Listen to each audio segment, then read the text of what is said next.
Week. Korean News Network, KNN. SBA 융자 최강, 벤트아시아나가 여러분 가까이에 있습니다. 시청자 여러분 안녕하십니까? KNN 정원 뉴스입니다. 캐슬린 다나반 신임 뉴저지 버겐 카운티장이 9일 공식 취임식을 갖고 본격적인 업무에 들어갔습니다. 30여 명의 한인들 및 900여 명의 지역 정치인들과 주민들이 참가한 가운데 성대하게 열린 취임식 행사 장면을 주혜진 기자가 보도합니다. 캐슬린 다나반 신임 뉴저지 버겐 카운티장이 9일 뉴저지 테테보로에 위치한 테크니컬 고등학교 강당에서 취임식을 열었습니다. 다나반 신임 버겐 카운티장은 취임사를 통해 버겐 카운티에 거주하는 한인들을 비롯한 소수민족계들을 잘 이해하고 이들이 적극적으로 카운티 행정에 참여할 수 있도록 세심한 배려를 아끼지 않겠다고 말했습니다. I look forward to working with all of you in the next 4 years in Bergen County government. We're all in this together and I salute all of you and I thank you. 이날 취임식에는 로버트 메넨데스 연방 상원의원과 스티브 로스먼 연방 하원의원 등 거물급 정치인들이 대거 참여해 다나반 신임 버겐 카운티장의 취임을 축하했습니다. We look forward to working with her on behalf of all of our residents, and certainly I look forward to continuing as a member of the Senate Foreign Relations Committee to monitor what is happening on the Korean Peninsula, as we have been doing in strong support of South Korea. I've known Kathy for more than 25 years. We started out as young lawyers together, and then we entered into public service. She's a friend of mine. She happens to be a Republican. I happen to be a Democrat. But we're friends. We've raised children together here in Bergen County. 취임식장에는 30여 명의 한인들도 참여해 신임 버겐 카운티장의 취임을 축하하고 한인 정치력 신장을 위해 한인 유권자들이 시행정에 보다 적극적인 관심을 가져줄 것을 당부했습니다. 이제부터는 우리들이 어떻게 하는 것이 힘이 되는가. 시민권을 타고 나면은 그다음에 바로 유권자 등록을 하시고 그다음에 투표를 하시고 그리고 우리 한인들이 힘을 모아서 정말 단체를 만들어서 우리 이 미국에서 한인들이 할 수 있는 일을 마음껏 할 수 있기를 바랍니다. 버겐 카운티에서도 민주당에서 공화당으로 정권이 이양됐습니다. 그동안에 한인 사회에서 정치력을 신장해서 많은 분들이 공화당 정부에 참여할 수 있기를 기대하고 앞으로 더욱더 우리 한인 사회가 정치력을 신장하는 데 힘을 모아야 될 때라고 생각이 됩니다.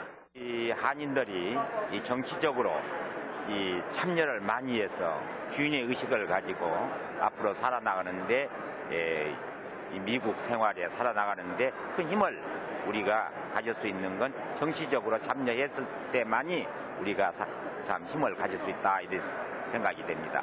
많은 이민자들이 먼저 왔던 이민자들이 자기 커뮤니티에서 열심히 봉사하고 함께함으로 많은 자리를 잡았는데 우리 한인들도 이제는 더 적극적으로 참여하고 봉사하고 함께할 때에 우리 한인들한테 많은 기회와 혜택이 온다고 생각합니다. 새로 된 그 executive 디렉터가 버겐 카운티 한국 사람들 많이 도와줘서 됐다는 생각 분명히 갖고 있더라고요. 좋은 거죠. 예, 좋은 날입니다. 다나반 버겐 카운티장은 빠른 시일 내에 한인들을 포함해 다양한 커뮤니티 출신의 인재들로 추가 행정부 임원들을 구성해 발표할 것이라고 말했습니다. 이날 취임식장에는 다나반 버겐 카운티장의 양아들도 자리를 함께해 다나반 카운티장과 함께 성경에 손을 얹고 선서식에 참여했습니다. She's my mother. I love her, and she's going to do really good at what she does, and I know she will. 다나반 버겐 카운티장은 지난 1988년 버겐 카운티 클럭에 처음 당선된 후 5선에 성공해 20여 년간 카운티 클럭으로 재임해왔으며 지난해 말 치러진 일반 선거에서 카운티장에 당선돼 임기 5년의 행정장 업무를 시작하게 됐습니다. 공석이 된 버겐 카운티 클럭 자리에는 엘리자베스 랜달 뉴저지 공공요금이사회 커미셔너가 임명돼 올가을까지 다나반 카운티장의 잔여 임기를 마칠 예정이며 이후 선거를 통해 5년 임기의 클럭에 도전하게 됩니다. KNN 뉴스 주혜진입니다. 민주평화통일자문회의 뉴욕협의회가 10일 대동연회장에서 새 시무식과 함께 조셉 클라울리 연방 하원의원을 초청해 강연회를 열었습니다. 김상수 기자가 보도합니다. 민주평화통일자문회 뉴욕협의회가 10일 오전 플러싱 대동연회장에서 새 신년 하례식과 함께 조셉 클라울리 연방 하원의원을 초청해 특별 강의회를 개최했습니다.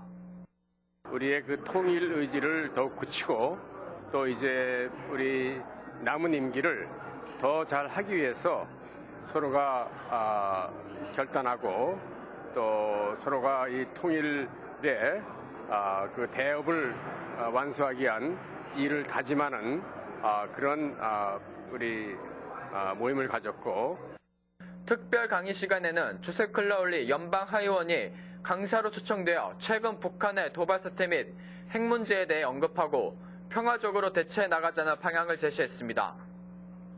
조셉 클라울리 의원은 또한 앞으로 진행될 한미 FTA 자유무역협정 의회 비준 또한 한국과 미국에 모두 이익이 될 수 있는 방향으로 조속히 진행되기를 희망한다고 말했습니다. 이날 민주평화통일자문회의 뉴욕협의회 시무식에서는 김현목 뉴욕 총영사가 평통 총의장인 이명박 대통령의 신년사를 대독하고 이 대통령 대신에 회원들에게 의장 공로패와 함께 표창장을 수여했습니다. 민주평화통일자문회의는 대한민국 헌법기관으로서 국민의 통일 의지와 역량을 결집해 평화통일을 실천하기 위해 설립된 통일기구입니다. 최근 뉴욕 평통은 한미 FTA의 조속한 의회 비전과 함께 한미 FTA의 긍정적인 발전에 대한 세미나를 개최하는 등 적극적인 활동을 전개해오고 있습니다. KNN 뉴스 김상수입니다. 중국이 자체 기술로 비밀리에 개발한 차세대 스텔스 전투기 제니 11일 성공적으로 첫 시험 비행을 했다고 중국 관영 매체가 자국 네티즌과 외국 매체를 인용하는 형식으로 보도했습니다. 중국 공산당 기관지 인민일보의 자매지인 환구 15 홈페이지는 미국 매체가 제20의 첫 비행이 성공적이었다고 보도했다고 전하면서 관련 사진을 볼 수 있는 인터넷 주소를 링크시켰습니다. 사진에는 전투기 비행 장면을 담은 컷과 공항에서 이륙을 앞둔 전투기를 군인과 민간인들이 지켜보고 있는 컷 등이 포함됐습니다. 이와 함께 관영 신화통신 인터넷 사이트인 신화망은 네티즌의 목격담을 인용해 제20이 이날 오후 12시 50분 전후에 이륙해 약 18분간 성공적으로 비행한 뒤 1시 11분에 착륙했다고 소개했습니다. 로버트 게이츠 미국 국방장관이 11일 북한이 대화에 앞서 선행해야 할 진정성 있는 행동으로 미사일과 핵실험에 모라토리엄을 주문했습니다. 게이츠 장관은 방중 사흘째인 이날 베이징 JW 메리엇 호텔에서 한 기자회견에서 북한이 남북대화 제의에 대해 중국과 의견을 나눴냐고 묻자 이 같은 견해를 피력했습니다. 그의 이런 언급은 북한의 무조건 대화 재개 요구에 남한이 성의가 결여돼 있으며 진정성 있는 조치를 선행해야 한다는 태도를 보이는 가운데 나온 것이어서 주목되고 있습니다. 게이츠 장관은 최근에 한반도 위기 상황과 관련해 대화가 필요한 시점이라면서도 북한이 대화에 나서려면 진정성 있는 행동을 선행해야 할 필요가 있다고 지적했습니다. 게이츠 장관은 북한이 잇따른 도발로 인해 한국의 인내력이 약화되고 있다는 점도 언급했습니다. 버락 오바마 미국 대통령이 지난 8일 애리조나주 투싼에서 발생한 총격 참사 대응에 전력하고 있습니다. 워싱턴 포스트와 뉴욕타임스에 따르면 오바마 대통령은 12일 오전 미셸 오바마 여사와 함께 애리조나 대학에서 열리는 총격 희생자 추모식에 참석하고 이번 참사와 관련해 관용을 주제로 연설할 예정입니다. 대학관 관리는 오바마 대통령이 중상을 입은 가브리엘 기퍼스 연방 하원 의원을 포함해 총격 희생자들의 가정도 방문할 계획이라고 전했습니다. 앞서 오바마 대통령은 사건 직후 상황실에서 윌리엄 데일리 신임 백악관 비서실장을 만나고 특별 성명을 발표하는 동시에 로버트 뮬러 연방수사국 국장은 현장에 보내 수사를 챙기도록 지시했습니다. 오바마 대통령은 또 11일 뉴욕주 스캐넥터리 방문 일정을 취소한 뒤 백악관 정원에서 미셸 오바마 여사 보좌진과 함께 희생자를 위한 추모 묵념을 진행하기도 했습니다. 8일 애리조나주 투싼의 쇼핑센터에서 총기를 난사한 제리드 리 로프너의 범행 동기는 아직 명확하게 밝혀지지 않았습니다. 그러나 평소 정부를 강하게 비판하고 특히 이민자들에 대한 좋지 않은 감정을 표출했다는 점이 드러났습니다. 그가 가브리엘 기퍼스 연방 하원 의원을 겨냥한 이유로 연관 지을 수 있는 것은 그가 기퍼스 의원 지역구 사람들 중에 문맹률이 높다는 점에 불만을 터뜨린 대목과 점점 영어를 제대로 하는 사람들이 없다고 말한 점입니다. 이는 중남미 이민자들을 가리킨 것으로 보입니다. 애리조나주는 반이민 정책 추진으로 논란을 빚었고 기퍼스 의원은 이를 강하게 비판해왔습니다.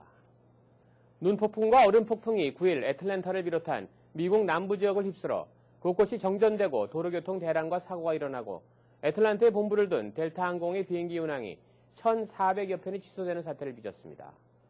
오하이오 남부에서 북 엘라베마에 이르기까지 이들 지역에선 보기 드물게 영하 14도까지 내려가는 한파가 기승을 부려 비행편 취소는 10일에도 이어질 전망입니다.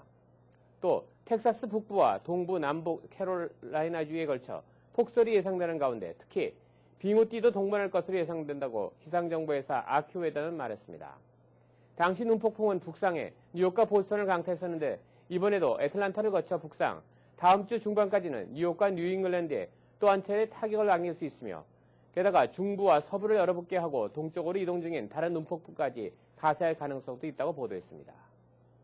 미국과 중국은 10일 국방장관 회담에서 미국의 대만의 무기 판매와 중국의 첨단 무기 개발 문제 등의 현안을 집중적으로 다뤘으나 서로 의견을 확인한 것으로 전해졌습니다.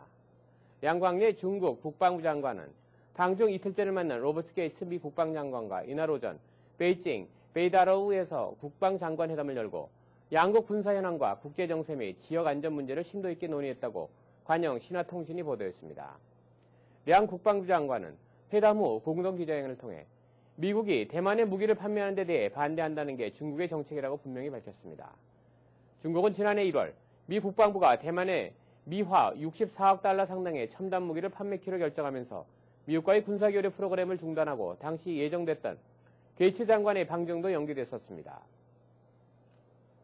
버락 오바마 미국 대통령이 최근 서명한 국방지출법안이 국방부의 태양 전지판 구매 시 미국 제품을 우선 구매토록 하는 조항을 담고 있는 것으로 드러나 세계 최대의 태양 전지판 생산국인 중국과 미국의 관계에 타협음이 일 전망입니다.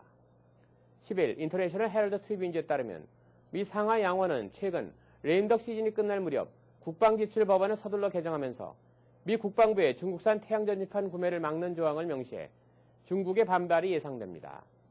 이는 다음 주로 예정된 후진타오 중국 국가주석의 워싱턴 방문을 앞두고 미국이 태양 전지판 1위 생산국인 중국을 장악할 수 있는 문제가 수면 위로 떠오른 것이어서 주목되고 있습니다. 폭로 전문 사이트 위클릭스 설립자 줄리언 어센지는 금융기관의 계좌 폐쇄 등으로 인한 재정 압박이 심각하다며 활동 본거지를 스위스로 이전하는 방안을 고려하고 있다고 말했습니다. 현재 영국에 머물고 있는 어센지는 10일 발행된 트리뷴 주 드네바 24시 동 스위스의 프랑스어판 일간지 두 곳과의 독점 인터뷰에서 이것이 밝혔습니다. 어센지는 압력이 강해질수록 나의 결의는 더 굳어지지만 재정적 측면은 다른 문제라며 외교 전문을 공개한 이후 일주일에 62만 2천 달러에 달하는 돈을 잃고 있는데 활동을 계속하려면 그 돈을 다시 채취하거나 다른 방안을 찾아야 한다고 말했습니다. 미국 연방정부와 주정부가 금융기관의 주택압류 절차에 대해 잇따라 조사를 하면서 주택압류 건수는 현저히 줄어들고 있으며 이는 침체되어 있는 미 부동산 시장에 희생 요인으로 작용할 수 있다고 뉴욕타임스가 9일 보도했습니다. 미 당국은 최근 수개월째 금융기관들의 주택압류 절차가 정당하게 진행되는지 조사 중에 있습니다. 모기지를 제대로 상환하지 않는 대출자들에 대해 적절한 서류를 갖춰 주택압류를 진행하는지 엄격하게 조사하고 있으며 이 과정에서 서류를 확인하지 않는 등 위법 사실이 드러날 경우 해당 금융기관을 제재할 방침입니다. 조사가 진행되면서 주택압류는 대폭 줄었습니다. 정부 통계에 따르면 지난해 11월의 주택압류 건수는 전월 대비 21%나 줄어 최근 5년 내 감소폭이 가장 컸습니다. 미국 알래스카 유전에서 발생한 원유 유출 사고로 송유관이 폐쇄됨에 따라 유가 상승이 불가피할 것으로 전망됩니다. TAP를 운영하는 알래스카 파이프라인 서비스사는 제1펌프장의 파이프에서 원유 유출이 발생했으며 10배럴 정도의 기름이 유출됐지만 대부분 수거됐다고 밝혔습니다. 그러나 회사 측은 아직도 사고의 원인이나 정확한 유출량을 파악하지조차 못하고 있는 것은 상태입니다. 라이스 대학의 에너지 전문가인 에미 마이어스 제프 교수는 뉴욕타임스와 인터뷰에서 시장에서는 이미 유가가 배럴당 100달러 선으로 갈 것이라고 분위기가 확산되고 있다면서 따라서 상당한 규모의 송유 중단 사고가 발생하면 이는 즉각적인 가격 상승의 계기를 제공하게 될 것이라고 말했습니다. 계속해서 지역 뉴스 브리핑이 이어집니다. 먼저 중앙일보입니다. 뉴욕 일원에 또 한 차례 폭설이 내릴 것으로 예상됩니다. 기상청은 오늘 오후부터 10일 오후까지 최고 14인치의 눈이 쏟아질 것으로 예상하고 있습니다. 10일 오후 뉴욕시와 롱아일랜드, 북부 뉴저지 등에는 대설주의보가, 중남부 뉴저지에는 대설경보가 내려졌습니다. 다음 소식입니다. 뉴욕 주의회가 세입자 보호를 위해 렌트 인상 상한선을 제한하는 조정안을 추진하고 있습니다. 앤드류 쿠오모 뉴욕 주지사의 공화당 의원들이 재산세 인상폭이 물가 상승률을 넘지 못하도록 하는 개정안을 마련하자 주 하원이 세입자 권리를 확대할 수 있는 렌트 인상 조정안을 들고 나온 것입니다. 주 하원은 재산세 인상을 제한하는 개정안과 함께 렌트 인상 조정안을 동시에 의회를 통과시킬 수 있도록 시도 중에 있습니다. 다음 소식입니다. 인신매매 혐의로 수배 중이던 뉴욕 출신의 50대 한인 여성이 커네티컷주 모히간선 카지노에서 체포됐습니다. 연방이민세관단속국 ICE는 지난 7일 김한순 씨를 체포했으며 이 씨는 곧 뉴욕으로 송환될 예정입니다. 다음 소식입니다. 퀸즈 한인회장 선거가 2파전으로 치러집니다.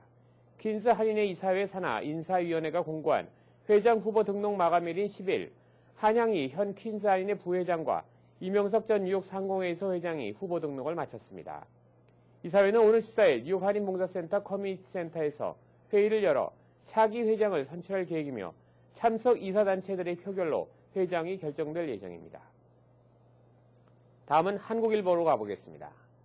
마이클 블룸버그 뉴욕시 행정부가 지난 연말 폭설 당시 빚어졌던 늑장 제설을 공식 시인했습니다. 스티븐 골드스미스 부시장과 위생국, 소방국, 교통국, 비상대책국 등 뉴욕시 관련 부서장들은 10일 뉴욕시의회에서 열린 늑장 제설 청문회에 참석해 제설 작업 시 발생한 문제를 인정하고 시민들에게 사과를 구했습니다. 또 뉴욕시장실이 마련한 15가지 제설 대책안을 공개하고 개선 의지를 적극 피력했습니다. 다음 소식입니다. 버겐 카운티를 포함한 북부 뉴저지에 이민자 인구 유입이 급증하면서 지역 공립도서관의 역할 비중이 크게 늘고 있는 반면 부족한 예산으로 수요를 충족시키기는 여전히 역부족인 것으로 지적됐습니다. 지역 일간지 레코드지는 이민자들의 미국 생활 적응에 중요한 역할을 담당하는 공립도서관마다 제2외국어로 제작된 도서 자료를 크게 늘리고는 있지만 아직도 부족한 상황이라고 9일 보도했습니다. 다음 소식입니다. 지난 1959년 제정된 뉴욕주 차량교통법은 뉴욕시 모든 도로변을 주차 위반 차량 견인구역으로 지정하고 있습니다. 견인 대상은 차량 등록 또는 검사를 받지 않았거나 기한이 만료된 경우는 물론 교통 표시판 규정을 어긴 불법 주차 차량을 모두 포함하고 있습니다. 다음 소식입니다.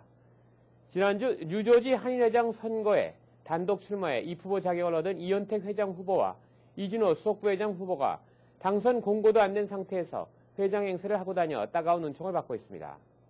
9일 열린 도노반 버겐 카운티장 취임식에 개인 자격으로 참석한 이진호 수석부회장 후보가 이 회장 후보와 자신을 뉴저지 한인회 회장과 부회장이라고 소개한 것이 목격됐으며 이들이 선물한 서해 작품을 들고 기념 촬영까지 한 것으로 알려져 동포사회의 눈총을 받고 있습니다. 이상으로 지역 뉴스 브리핑을 모두 마치겠습니다. 계속해서 한인사회 행사 안내입니다. 한인사회 행사 안내입니다. 뉴욕 한인 테니스협회 테니스 학교가 개강했습니다. 테니스 학교는 오는 5월 13일까지 4개월간 진행되며 중상급자를 위한 모교반과 초중급자를 위한 금요반 등 총 10개 반을 운영하고 있습니다. 뉴욕 한국문화원이 오는 11일 스포츠 영화 시리즈를 주제로 2011년 한국 영화의 밤을 개최합니다. 개막 작품으로는 맨발로 축구하는 동티모르 아이들의 꿈을 실현시켜주는 과정을 그린 맨발의 꿈이 상영됩니다. 관람료는 무료입니다. 예진꽃 예술원에서는 창립 23주년을 맞이하면서 고객의 성원에 보답하고자 신년 꽃꽂이 시리즈 특강을 실시합니다. 새해 꽃꽂이, 작품 꽃꽂이, 부케 등 다양한 프로그램이 준비되어 있고 1월 17일부터 20일까지 진행됩니다. 37년 전통의 모피의 명가 대호모피가 2010-2011 겨울을 맞아 새롭고 다양한 신상품으로 오는 1월 16일까지 뉴욕 뉴저지 필라 각 매장에서 동시에 대파격 세일을 실시합니다. 최고의 품질을 자랑하는 모피를 저렴한 가격에 구입하실 수 있는 기회를 제공합니다. 뉴욕 브롱스 한인노인회는 신묘년 설날을 맞이해 지역 노인들에게 떡국 점심 초대 행사를 개최합니다. 29일 오전 11시부터 오후 1시까지 베드포드파크 장로교회 친교실에서 개최됩니다. 큰 명절인 설에 따뜻한 온정이 전달되는 자리가 될 예정입니다. 알재단에서 1월 11일부터 5월 24일까지 매주 화요일 오전 11시 서구 유럽의 미술 중세 르네상스에 대해 아트 클래스를 개설합니다. 현재 뉴욕 프렛 인스티튜트 겸임 교수로 재직 중인 변경희 박사에게 20주 동안 서양 미술의 전통을 배울 수 있는 시간이 될 예정입니다. 오늘의 추천 명소입니다. 뉴욕 윌리엄스버그는 덤보와 함께 브루클린에서 가장 트렌디한 장소로 꼽힙니다. 오래전부터 여러 민족들이 이주해 오면서 생겨나 다양한 문화가 융합돼 있고 신진 예술가들의 갤러리와 작업실도 등장했습니다. 건물마다 그려진 그래피티를 구경하는 것도 재밌습니다.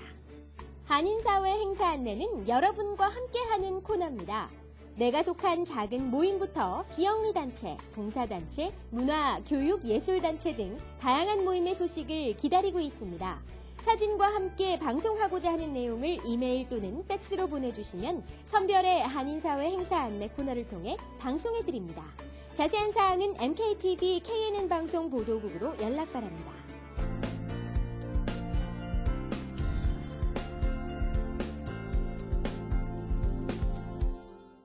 안녕하십니까. 내일 모레 13일은 미주 한인 이민 108주년을 맞이하는 미주 한인의 날입니다. 워싱턴 DC와 뉴욕, 로스앤젤레스 등 미주 각 지역에서는 이민 108주년을 맞아 각종 기념 행사가 풍성하게 열리게 됩니다. 뉴욕 한인회는 지난해에 이어 올해도 13일 맨하탄 타임스퀘어 메리언 마퀴스 호텔에서 1000여 명의 하객들이 참석한 가운데 뉴욕 한인의 날 및 미주 한인의 밤 행사를 개최할 예정으로 하영화 회장을 중심으로 각 스태프들이 현재 준비에 한창입니다. 이번 행사는 특히 뉴욕 한인의 창립 51주년을 기념해서 함께 열리는 만큼 더욱 뜻깊은 행사가 될 전망입니다.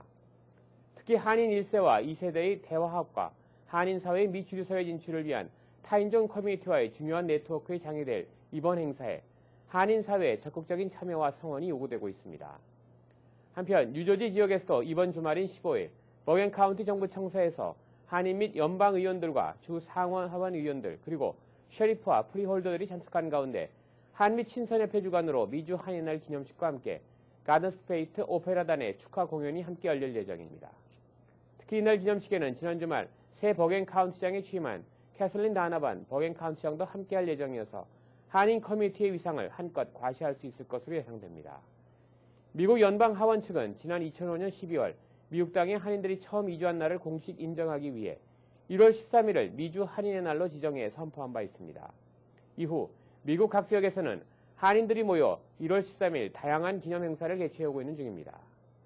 아무쪼록 세계적인 불황으로 모두가 어려운 상황 속에서도 이번 미주 한인 날을 맞아 108년 전 미국 땅에 도착해 굳은 의지로 오늘의 미주 한인 사회를 건설했던 우리 한인 선조들의 정신을 다시 한번 되새겨 보면서 보다 자랑스러운 한인의 위상을 미 주류 사회에 알릴 수 있는 계기가 되어지기를 기대해 봅니다.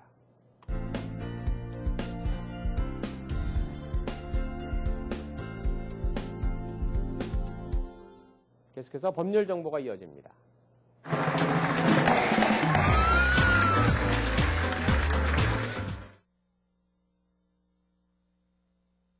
요즘 경기가 어려워지면서 많은 분들이 비즈니스 운영에 어려움을 겪고 있습니다. 자, 테넌트는 렌트비 마련하기 어려워지고 랜로드는 밀린 렌트비 때문에 빌딩 모기지를 내기가 어려운 상황입니다. 자, 이런 경우에 테넌트가 리스를 깨고 그냥 나오시게 되면 랜로드는 밀린 렌트비뿐만 아니고 리스 잔여 기간 동안 받을 수 있는 모든 렌트비를 한꺼번에 요구할 수 있는 그런 소송을 할 수가 있습니다. 자, 이것을 방지하기 위해선 가능하다면 랜로드와 테넌트가 협상을 통해서 리스 해약을 하실 수 있는데 반드시 이거는 문서로 하셔야 됩니다. 이 문서는 리스 서렌더라고 하는데 자, 여기에는 랜로드와 테넌트의 이름이 분명히 명시돼야 되고 만약에 퍼스널 개런티 하셨다면 그거 역시 명시돼야 되고 협상 내용에 대해서 자세하게 명시가 돼야 되고 협상 내용이 이행됨으로써 리스에 근거한 랜로드와 테넌트 간의 모든 권리와 책임이 이걸로 종결된다는 것이 반드시 명시돼야 합니다. 이상으로 KNN 정오 뉴스를 모두 마치겠습니다. 시청해주신 여러분 고맙습니다. Bringing you headlines from around the world. 24 hours a day, 7 days a week. Korean News Network, KNN.